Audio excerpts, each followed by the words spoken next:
Good afternoon. My title of my presentation is Marxist-Feminist Perspective from Former Yugoslavia until Neoliberal Fascist Europe. When I proposed this title with the emphasis on Neoliberal Fascist Europe, it was actually some questioning in the air from the organization. As it was said, how is possible to state something like this? Neoliberal fascist Europe, when it was said, and it's repeated, that after the Second World War, Europe fought fascism, and the European post-war experience is nothing else but the outcome of this endeavor. But let me go fast, the time is restrictive, and actually try to contextualize the title, and actually also said that this is not a provocation at all. First, maybe just to throw on the table some elements of the escalation of fascism in the neoliberal capitalist Europe of today. First, and the most evident, the status of the refugees in Europe, abandoned, banned, and excluded. To this, we can add the rise of different far-right groups in the West and also former East of Europe, with clear fascist tendency and programs. Then, just recently, the Hungarian failed referendum. Though this Hungarian failed referendum on the EU quota of taking just 1,400 refugees, nothing if you know the numbers of those waiting in catastrophic conditions and actually ask for better conditions to live and make a life. The outcome of this referendum was still 40% of those who opposed violently to the acceptance of this number. Then, not maybe what was said before by the Polish representative or the Polish theoretician and activist, but something else that was very interesting, because it was in the last week in Poland a big demonstration, and actually it was because the Poland parliamentary bodies were deciding on a near total ban of abortion, asked in even 3 draft laws. 2 of these laws has been enrolled by citizens' initiatives. This is actually a sign of a new social institutional fascism. And this same question of the abortus is now reappearing also in Slovenia. It just started to be part of the democratic demand to open some questions and to talk about the holiness of life. And maybe last, where we are, in Austria. We know that is actually in December the 2nd, repeated new Austrian president elections with 2 candidates. One is coming from the far right, it's actually the candidate of the Freedom Party, and the other, Van Bellen, so Norbert Hofer is the right wing, and Van Bellen is backed up by the Green Party. And we know that Hofer's Freedom Party has aligned itself closely with Marine Le Pen, Front National, and Geert Wilders Party for Freedom, as well other populist parties like Germany Alternative for Deutschland and many others that are in Finland and Denmark. So this program also of Hofer is openly anti-immigration, anti-European Union, and anti-gay marriage. So knowing all of this and thinking about what is actually waiting for us in the future, but just drops, we can actually see that this fascization or the neoliberal fascist Europe that is a reality today is not just a provocation, but something that we have to think about. Though the title From Former Yugoslavia until Neoliberal Fascist Europe, I propose is to rethink a historicity of the terms Marxism and feminism. This is actually what I want to do. Coming from former Yugoslavia, myself, being a citizen of Slovenia and being formed in the setting of a Marxist theory and ideology, with Marxism being the main ideology of all social, political, and economic sciences, in former Yugoslavia, I want to take this point centrally and connect it with a feminist analysis that was developed in former Yugoslavia in the end of the 90s regarding the militarization, Balkanization of former Yugoslavia, and last but not least, fascisation. Why I want to do this? Because that fascisation that was recognized in the time of the 90s, that was recognized part of the Balkan War and was seen just something like an atavistic movement of former socialism or former Europe, is something that is actually connected directly to this neoliberal fascist Europe. So I want to show these connections and actually to show the predicament that came out, but was because of the, I will say, always the same European, especially West European way of looking of other parts of Europe not taken seriously and not reflected enough.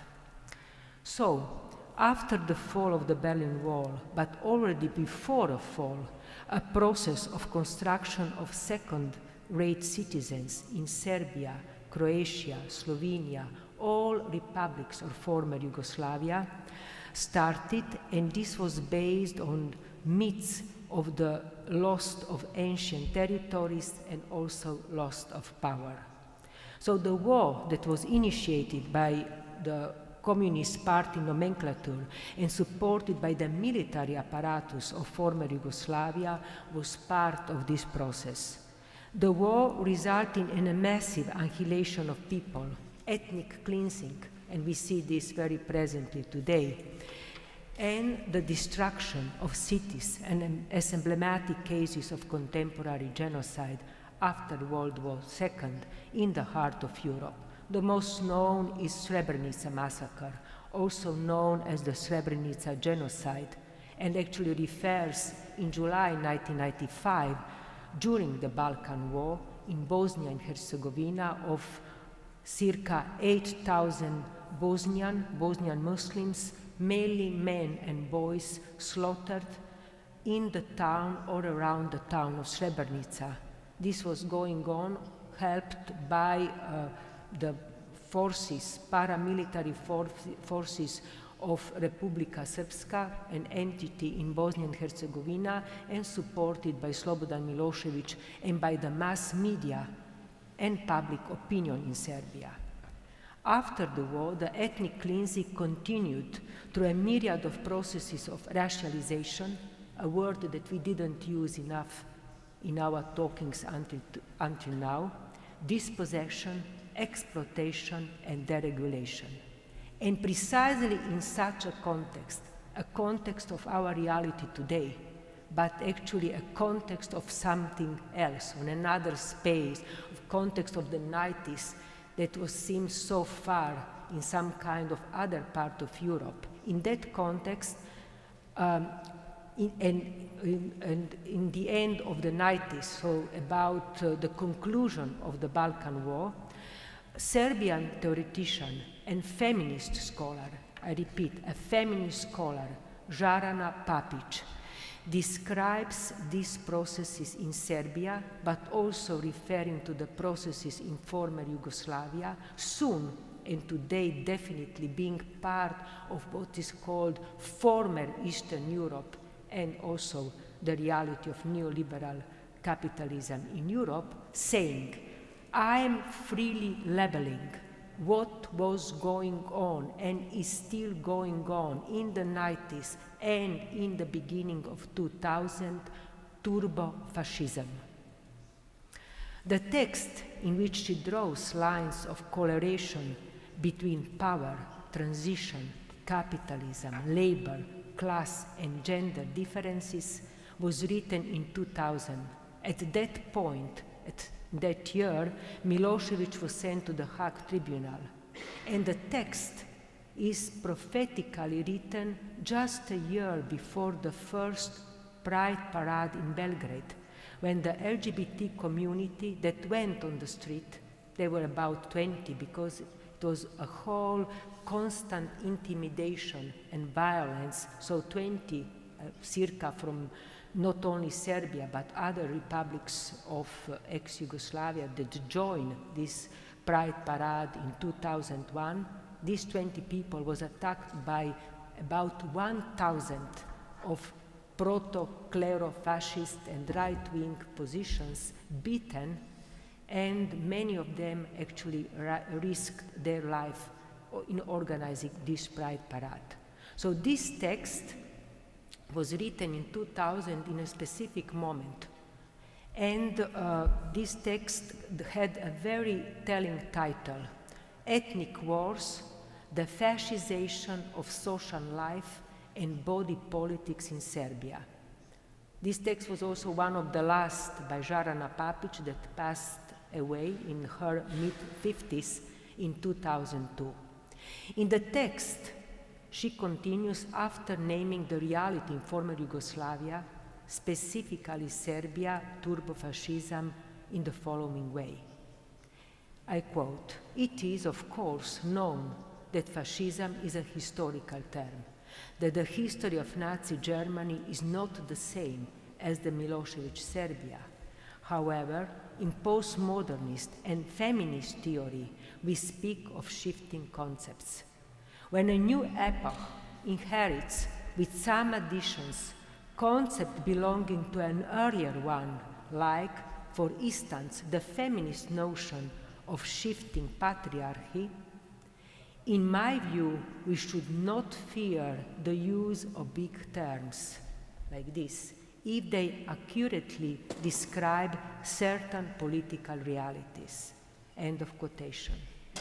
The main characteristics of turbo-fascism, of post-socialist transitional states, in the meantime developed in what is possible to name neoliberal capitalist fascism.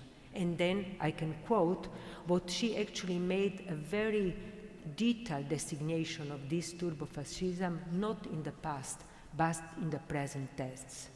She states, Serbian turbo-fascism, though she actually referred to the whole post-socialist former Eastern European countries with different variations, and we see Poland, Hungary, former Eastern German, for example, the violent opposition toward the refugees and so on, has its own concentration camps, its own systematic representation of violence against others, its own cult of the family and cult of the leader, an explicitly patriarchal structure, a culture of indifference towards the exclusion of the other, a closure of society upon itself and upon its own past. It has a taboo on empathy and a taboo on multiculturalism.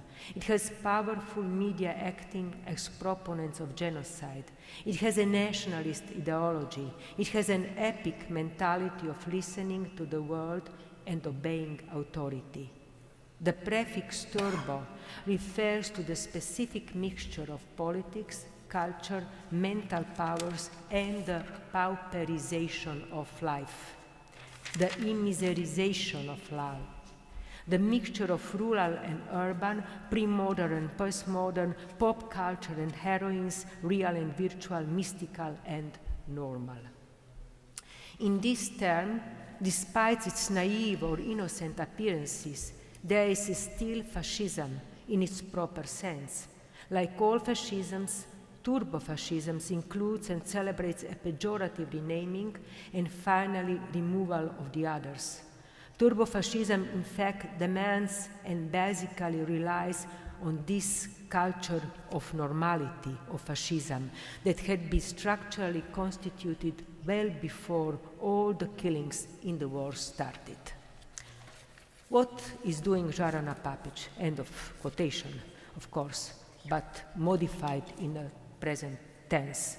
Žarana Papić describes a process that has as its core a racialization that refers to the assigning of racial connotations and class expropriation to the activity of those terms as ethnic minorities. These processes are judicially, economically, and discursively, and last but not least, representationally conceived and normatized, and they have started to metastasize more and more in the former Yugoslavia and Europe of today. This turbo-fascist reality of this space of former Yugoslavia has to be connected with a process, and this is why I want now to go to this fascism even more today, what happened after 2001. That the Spanish theoretician Santiago López Petit called first change from nation state to war state.